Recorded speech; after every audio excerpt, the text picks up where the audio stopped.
victory feels like. Yeah.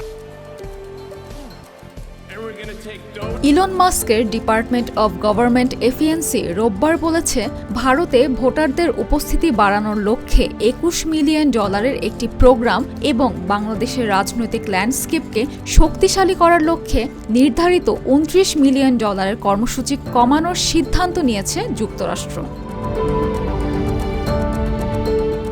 Bangladesh ও ভারত সহ বিশ্বের অনেক দেশে বড় ধরনের সহায়তা অর্থায়ন বাতিল করেছে যুক্তরাষ্ট্র।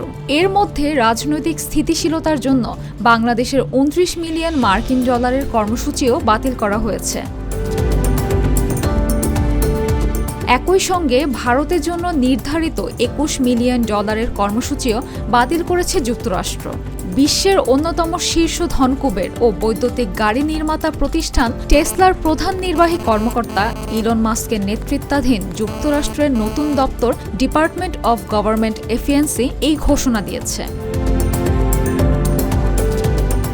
রোববার এক প্রতিবেদনে এ তথ্য জানিয়েছে ভারতীয় সংবাদ মাধ্যম ইন্ডিয়া টুডে। এতে বলা হয়েছে, প্রেসিডেন্ট ডোনাল্ড ট্রাম্পের নেতৃত্বে যুক্তরাষ্ট্রের নতুন প্রশাসন বাজেট কমিয়ে আনার জন্য নানা পদক্ষেপ নিচ্ছে এবং এর আওতায় ভারত, বাংলাদেশ সহ বেশ কয়েকটি দেশের জন্য মিলিয়ন মিলিয়ন ডলারের তহবিল বাতিল করেছে যুক্তরাষ্ট্র।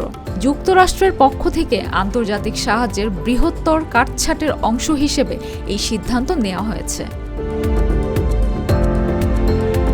ইলন মাস্ক অবশ্য বরাবরই জোর দিয়ে বলেছেন, বাজেট কাটছাঁট ছাড়া চলতে থাকলে আমেরিকা দেউলিয়া হয়ে যাবে এবং এই উদ্যোগটি প্রশাসনের পরিকল্পনা করা বাজেট ওভারহলের সাথে সামঞ্জস্যপূর্ণ বলে মনে হচ্ছে।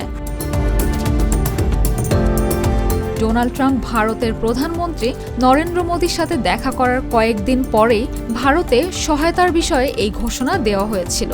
যদিও বৈঠকের পর দুই নেতা মার্কিন ভারত সম্পর্ককে শক্তিশালী করার জন্য গুরুত্বপূর্ণ ঘোষণা দিয়েছিলেন। আর বাংলাদেশে $29 মিলিয়ন প্রোগ্রামটি রাজনৈতিক স্থিতিশীলতা বৃদ্ধি এবং গণতান্ত্রিক শাসনকে আরও উন্নত করার লক্ষ্যে নেওয়া হয়েছিল। ছাত্র জনতার গণ অভ্যুত্থান ও ব্যাপক বিক্ষোভের মধ্য দিয়ে গত বছরের আগস্টে স্বৈরাচার শেখ হাসিনার নেতৃত্বাধীন সরকারকে ক্ষমতাচ্যুত করা হয়। শেখ হাসিনা পালিয়ে ভারত চলে যান এবং ডক্টর মোহাম্মদ ইউনূসের নেতৃত্বে অন্তর্বর্তী সরকার এখন দেশ শাসন করছে এবং রাজনৈতিক স্থিতিশীলতা নিশ্চিতে কাজ করে যাচ্ছে।